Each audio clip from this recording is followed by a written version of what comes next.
Hey everybody, this is Gerry, and thank you for joining us on this advanced training on webcasting. Hopefully you got a chance to see the introductory and the intermediate sessions last week and the week before. But this session is on a more advanced setup. It's a hardware approach, and let's get started. There are two different approaches that you can take when you're doing webcasting. One is a hardware approach, and one is software.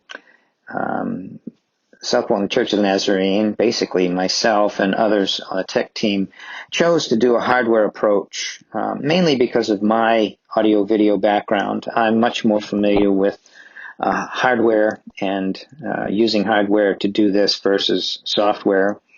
I've always felt as though hardware gives you a much more tactile feel to when you're switching. You push a button, it turns a different color, and it makes something happen on your screen. You get a tactile response so that you know that what you've done is actually done something. Software for me is a little bit more challenging. It's not quite as intuitive, and sometimes software can be very time-consuming. You could sit somebody down in front of a video switcher hardware and within an hour they can be doing a pretty decent job of it. Software, it a lot of times takes a lot more time. So let's take a look at our equipment at the South Portland Church of the Nazarene, and this is a kind of a top to bottom overview of the equipment that we use.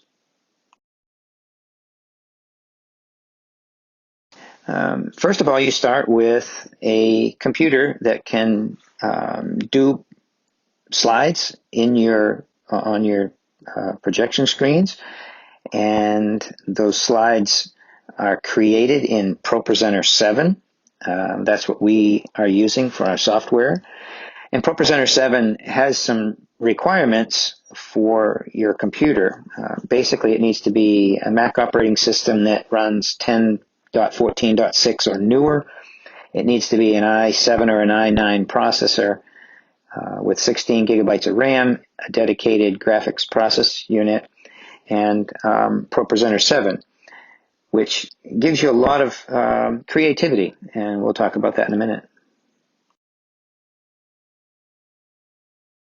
The Mac computer has what they call a Thunderbolt 2 output, and that output goes into a box basically that houses a PCI Express card, and that PCI Express card that we chose to use was made by Blackmagic Design. It's called a DeckLink Duo, and it has 4 HDSDI outputs.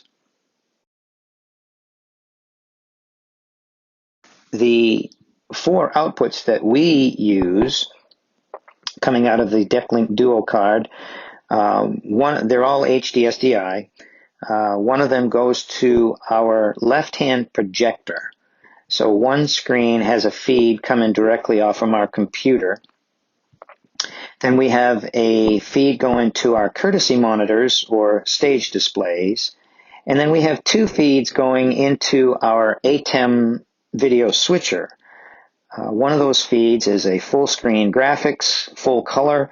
The other one is a lower thirds graphics, which is white lettering on a black background. And these different outputs can have different formats or what we call looks. And those looks are generated or created in ProPresenter 7.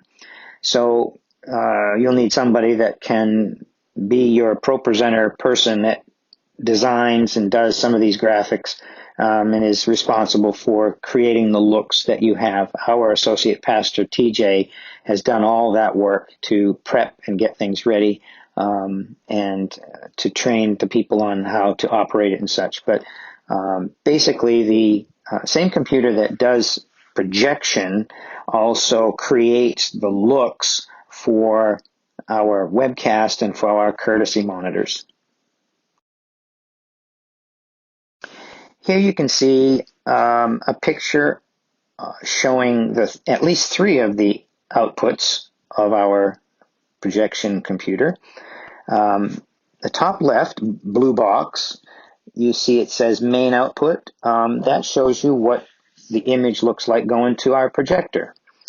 It's full screen, full graphics, full color.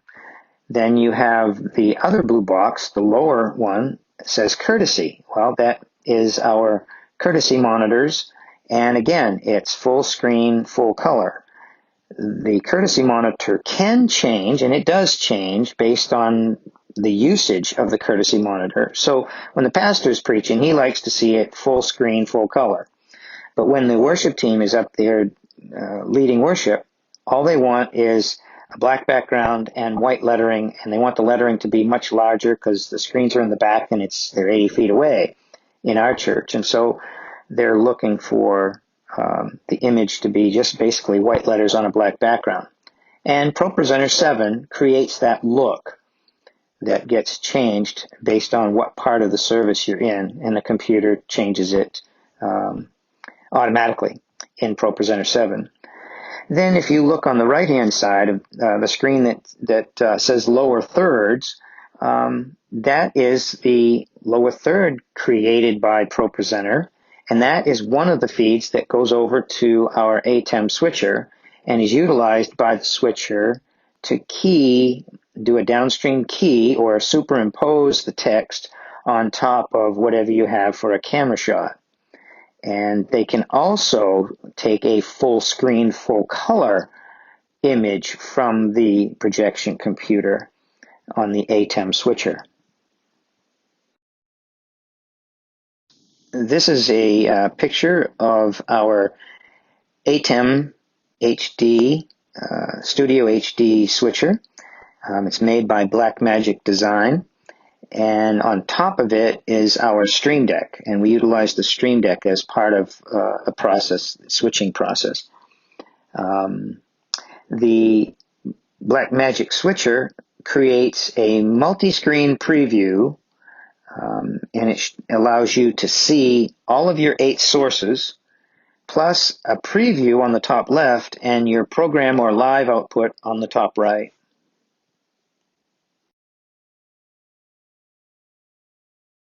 Some of the other sources that we have going into our ATEM switcher are a couple of robotics cameras, a fixed camera that we have in the back that we can zoom it in and out, but we can't pan or tilt. So that camera is basically our main wide shot camera, and then we utilize our robotics cameras to get more of the close-ups and the different angles.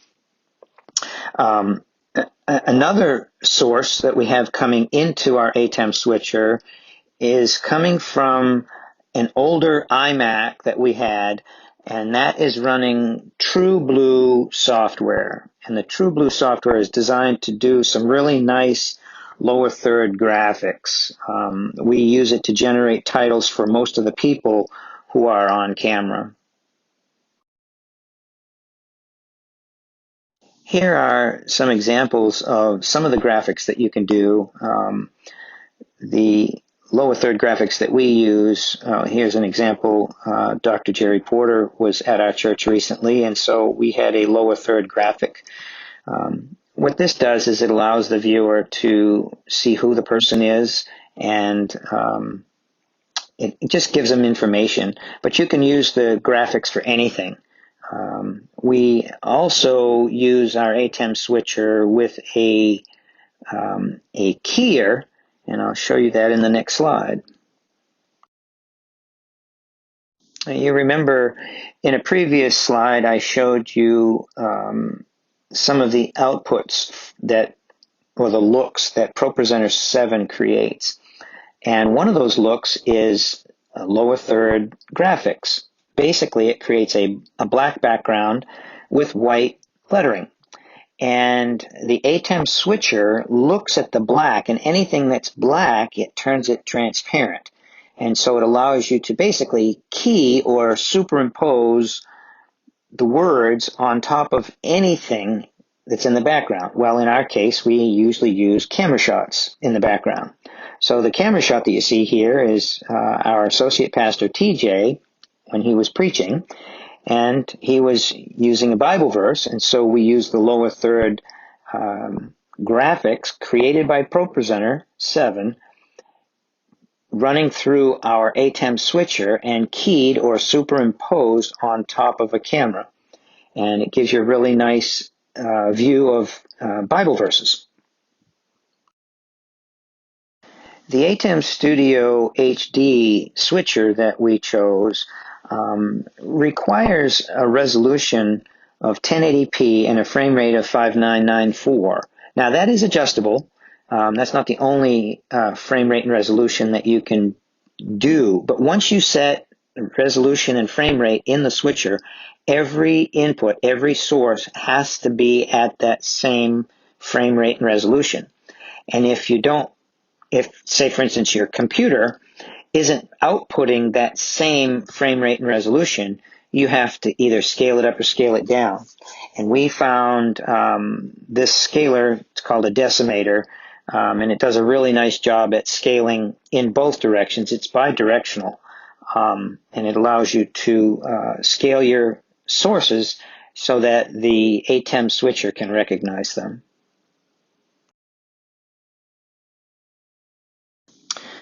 The audio and the video are combined in the ATEM switcher.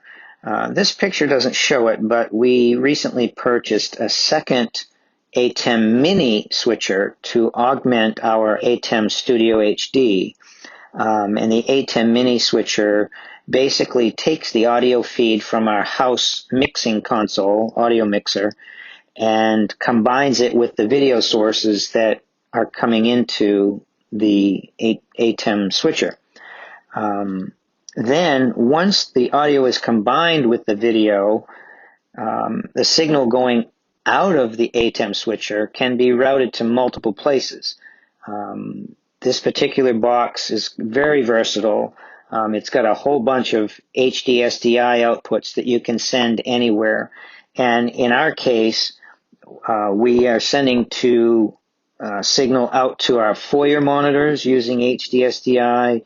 We do an overflow in our gym when there's events that you want to do overflow for. During COVID, that was utilized because some people you couldn't put more than 50 people in the sanctuary. So we had overflow in the gym. We output from the ATEM switcher to the audience right projector. And that again is through HDSDI. And that right-hand projector is switchable. Our left-hand projector is a direct feed off from the projection computer. But the right-hand projector can be switched to have, say, a live camera shot on the screen or a Skype call on the screen or something else other than the computer, the projection computer. We also do, there's also a preview monitor coming out of the ATEM switcher. You can see it in this picture. The preview monitor is via HDMI cable. It gives you your 8 input sources, and it shows you a preview. It shows you a program out, which is your live output. And then we also output from the ATEM switcher to our hardware encoder via HDMI.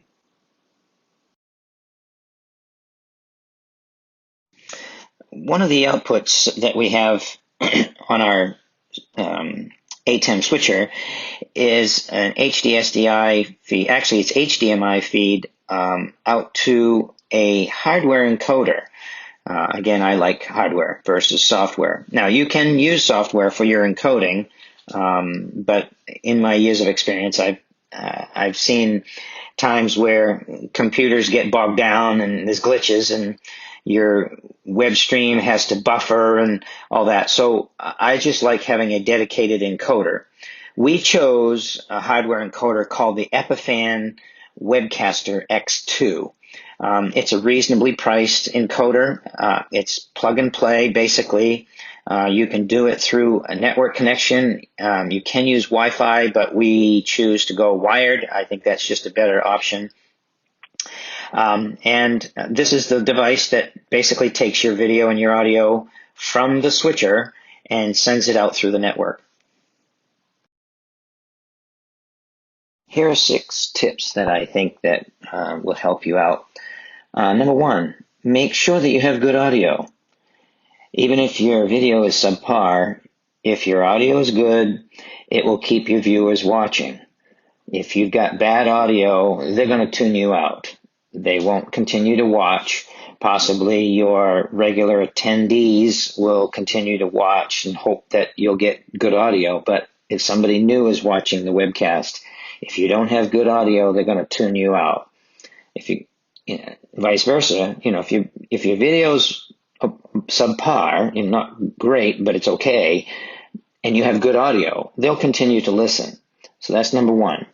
Number 2, when you stream, you should have somebody monitoring that stream on a separate device. That way you can verify that you're getting good video and good audio.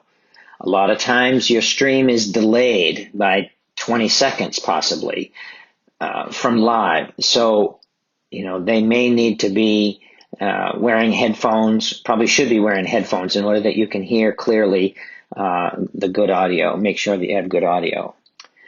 Number 3, learn the rule of thirds. This little video on YouTube I found, I've shown it to our guys, It's a great tool to teach you how to frame up a good camera shot. Just take a look. This guy's really good at explaining it. Now, he's talking about cinematography that's, with real expensive cameras and such, but the technique is still applicable, even if you're just using an iPhone to do your webcast. Number 4, make sure that your service starts exactly when you go live on camera. When your first camera shot becomes live, you should welcome your viewers. Don't have a long, pregnant pause before something happens on your screen. The way we do it, and it's the best way we found, is to use a countdown timer that your viewing audience can see and your in-person people can see. Use the same timer in order that your in-person service is in sync with your stream. People aren't going to come back week after week if every week you start your program and there's 20 seconds or 2-3 minutes of dead air with nothing happening. So just make sure that when your stream goes camera live, that you've got good content. If you start your stream before you go live on camera, and a lot of people do, make sure that you're not sending live audio. There never should be live audio before you go live on camera.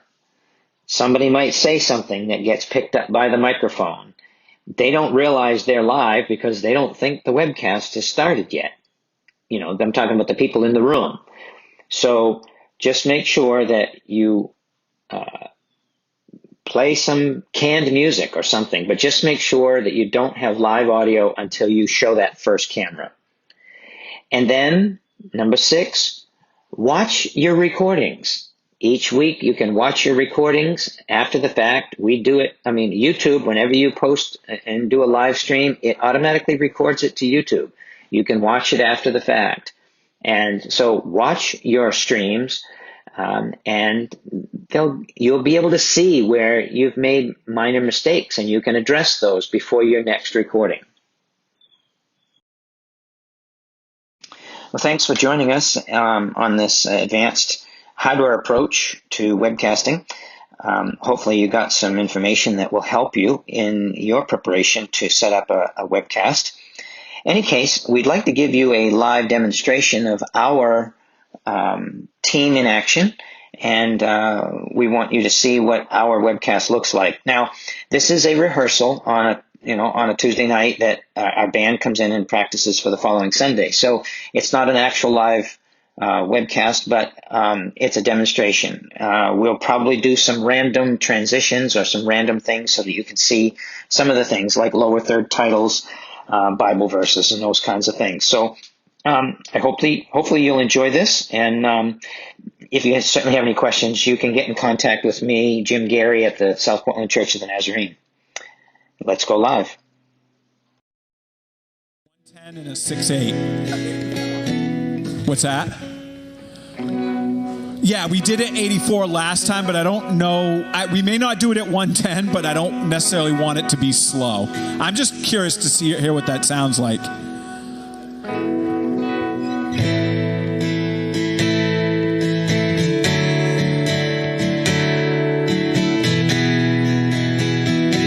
That's probably not that fast. Let's just try it. On a hill far away stood an old rugged cross, the emblem of suffering and shame.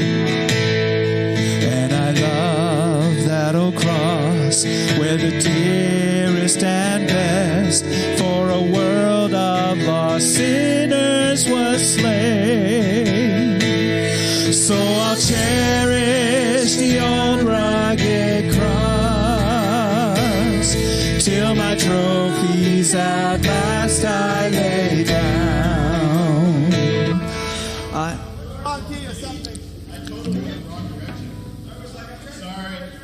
What's that? I was like, wow, that's higher. We were playing in B flat. I ended up going to A instead of going down to B. That's why Aaron was like, what's happening? All right, I'm in the right key.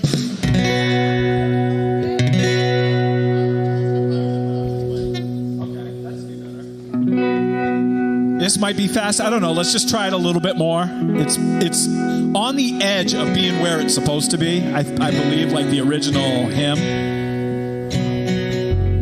On a hill far away stood an old rugged cross, the emblem of suffering and shame. And I love that old cross where the dearest and best for a world of lost sinners was slain. So I'll cherish the old rugged cross till my trophies at last I lay down. I will cling to the old rugged cross and exchange it someday for a crown. In the old rugged cross, stained with blood. Which one did we do so divine? 3. For 'twas on that old cross Jesus suffered and died to pardon and sanctify me. So I'll cherish the old rugged cross till my trophies at last I lay down. I will cling to the old rugged cross and exchange it someday for a crown.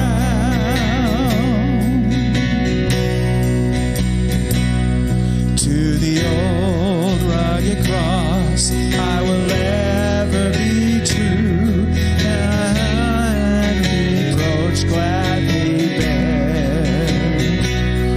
Then he'll call me someday to my home far away, where his glory forever I'll share. So I'll cherish the old rugged cross till my trophies at last I lay down.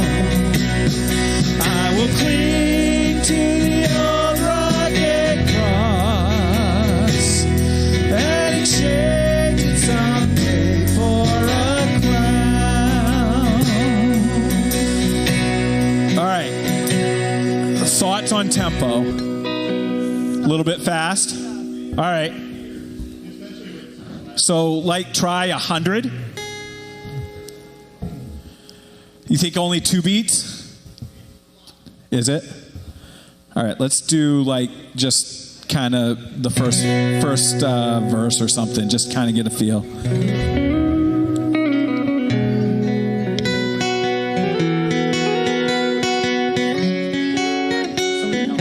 3, and 4.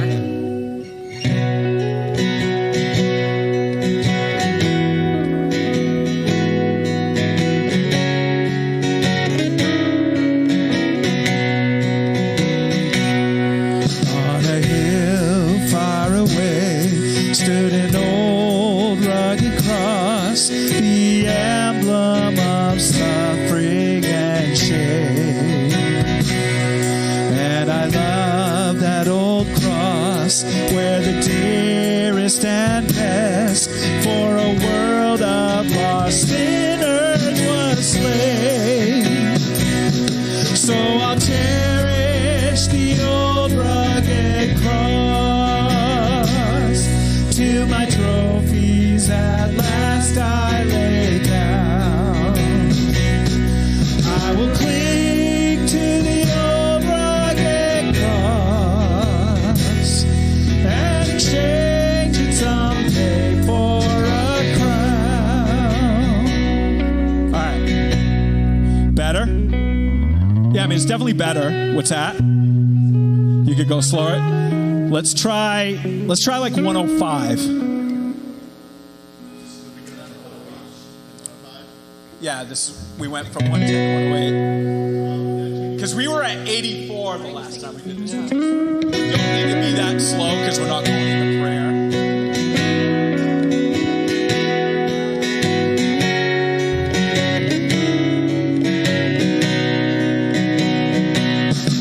On a hill far away stood an old rugged cross, the emblem of suffering and shame. And I love that old cross where the dearest and best for a world of lost sinners was slain. So I'll cherish the old rugged cross till my trophies at last I lay down. I will cling to the old rugged cross and exchange it someday for a crown. I think that's a good, I don't feel rushed at all. What do you think? I think that's pretty true to the hymn. Yeah. I thought.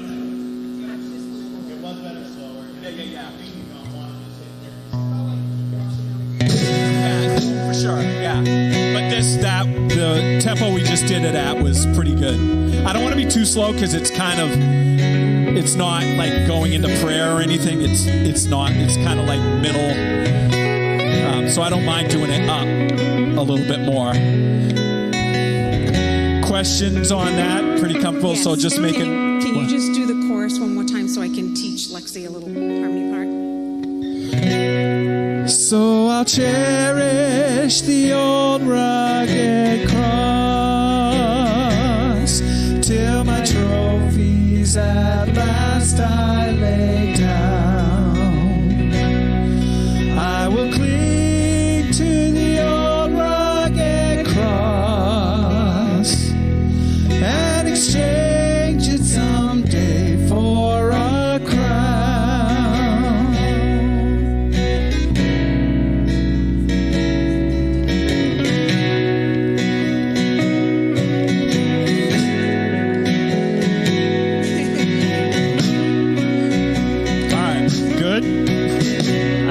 I mean, it's a hymn. We can. So I think we've got the tempo setting. I think we're good. We'll just go over that Sunday morning. Everybody comfortable with that? All right.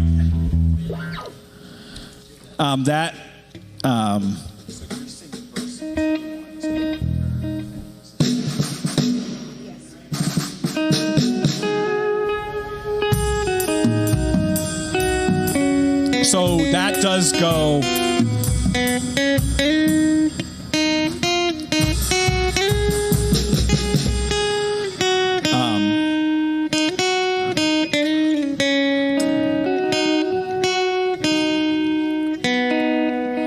So those are both in B, if you need to, if that matters.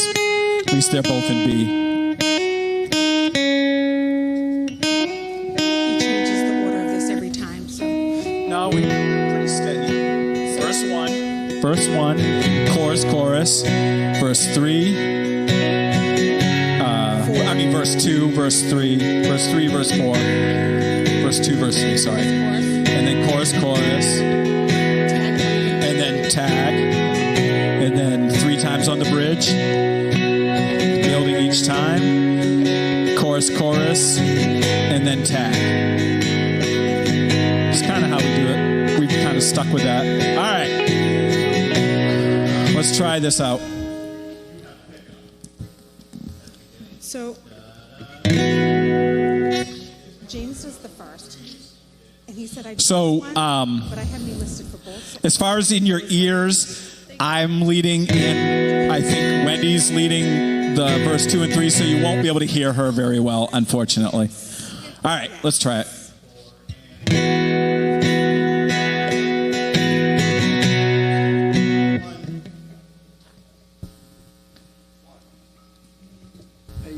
James.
never stop, you never stop working. You never stop, you never stop working.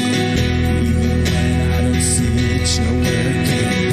Even when I don't get it, you're working. You never stop, you never stop working. You never stop, you never stop working. Even when I don't see it, you're working. Even when I don't feel it, you're working. You never stop, you never stop working. You never stop, you never stop working.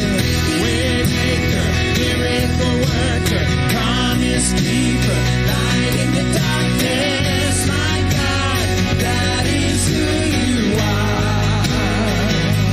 You are waymaker, miracle worker, promise keeper, light in the darkness. My God, that is who you are.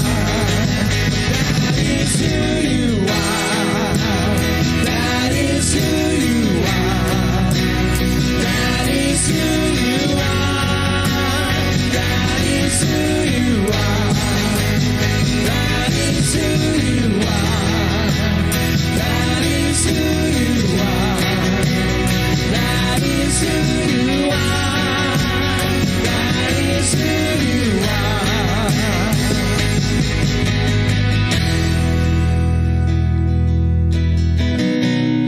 So on that bridge, we do it 3 times. I think I'm gonna to build it faster.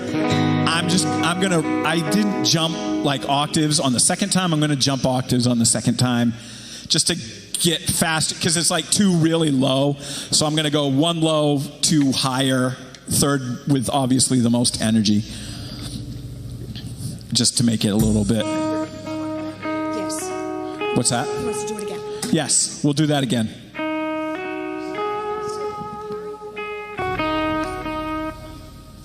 Verse 3.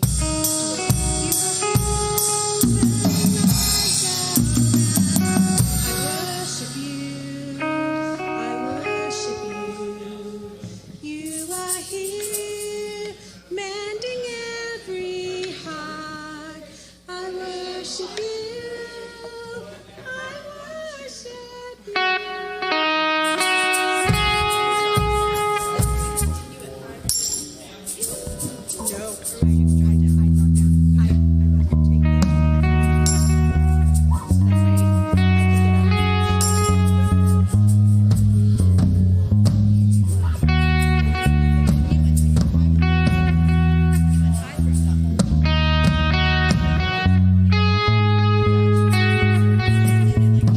All right, you want to try it?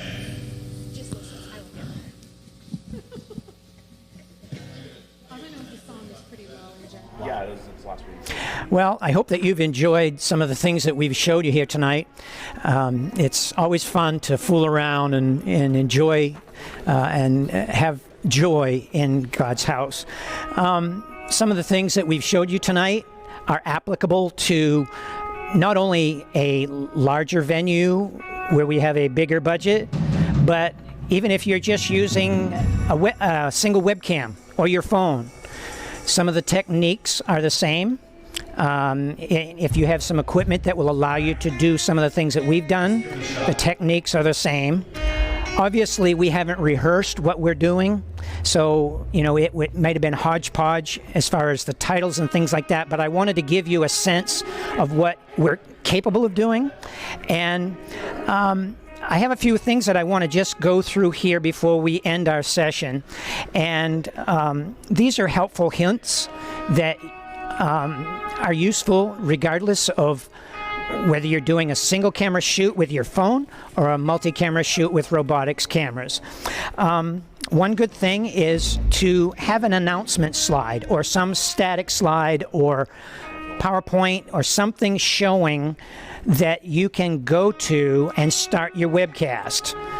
That will allow you to make sure that you are getting a webcast and it's properly being streamed, and then you can also monitor your audio and verify that you're getting audio on your webcast. So it's good to have something canned, if you will, canned music with canned slides. Make sure that when you are doing canned slides, you don't have live audio. We had a situation at one point where there was some live microphones and they went out over the air. So always make sure that you have some sort of canned music, something you might have the pianist playing and you just have the piano mic on, but avoid having live microphones if you're just showing static slides at the beginning and at the end, because the people in the room, they don't know that they're live, and if they're having conversations and you pick them up, people are going to hear that. When you first start your webcast, go to an establishing shot, and what I mean by that is have a shot of the room. Don't immediately cut to a close-up of somebody, because the viewer may be brand new and they don't know what your church looks like. They don't know, in fact, that they're looking at the South Portland Church of the Nazarene. So establish the room by showing a wide shot of the room and then zoom in. If you only have one camera, you may not be able to do that. But if you have more than one camera, use one camera to establish the room and then a cut to the other close-up of your talent, of your people. During announcements, during prayer, when the person that is talking or praying is live on camera, give that person almost full screen. In other words, look at the shot that I've got framed up on myself. If you can show the viewer that same shot, a nice, close, intimate close-up of the person that's speaking or praying, it's more intimate. It makes the person, the viewer, feel as though they're more engaged. They're there. They feel like they're there.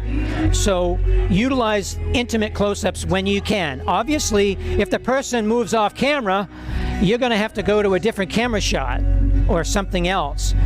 But if they're praying, they've probably got their eyes closed and they're probably not going to move. Shot composition is important.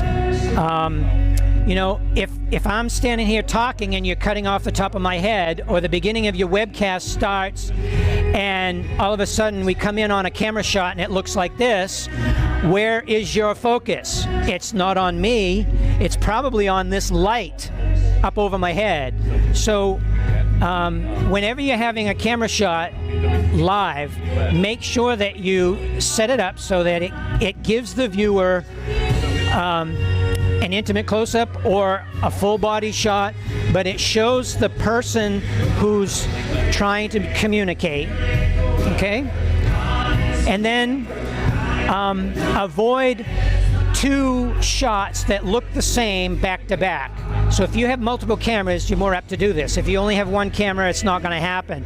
But with two cameras and they're both on a wide shot and you cut from one to the other, the person watching thinks, oh, what just happened? Oh, that must have been a mistake.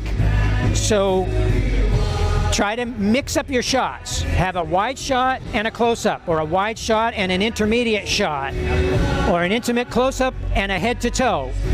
That way there you got shots that give you some variety.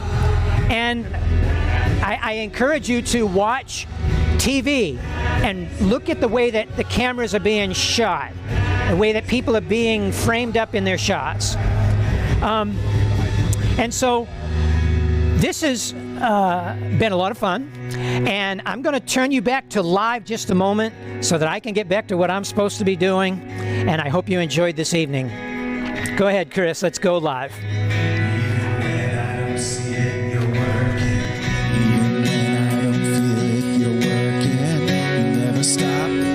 Stop working, you never stop working. Even when I don't see it, you're working. Even when I don't feel it, you're working.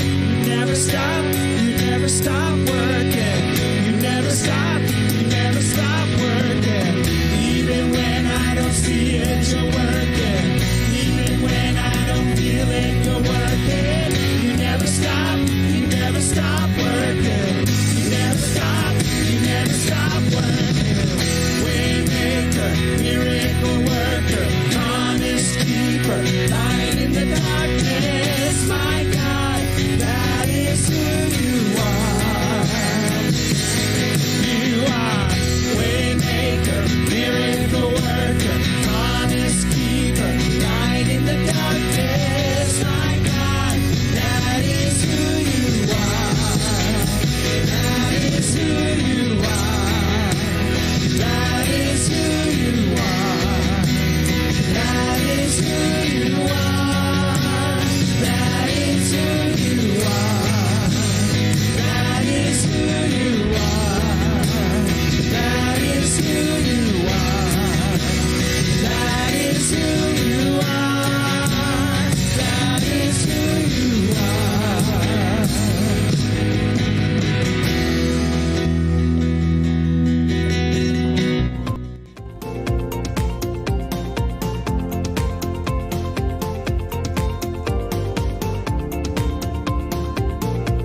Thank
you.